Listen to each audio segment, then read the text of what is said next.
Hey everyone, in today's quick video, I will show you how to create an Qwen account in just a few simple steps.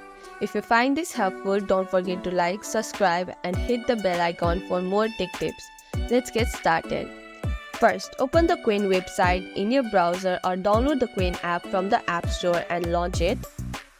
Once the app or website is loaded, locate the sign up or create account button on the home page and tap on it. Now, fill in the required details such as your email, username, and password. Make sure to use a strong password for security option.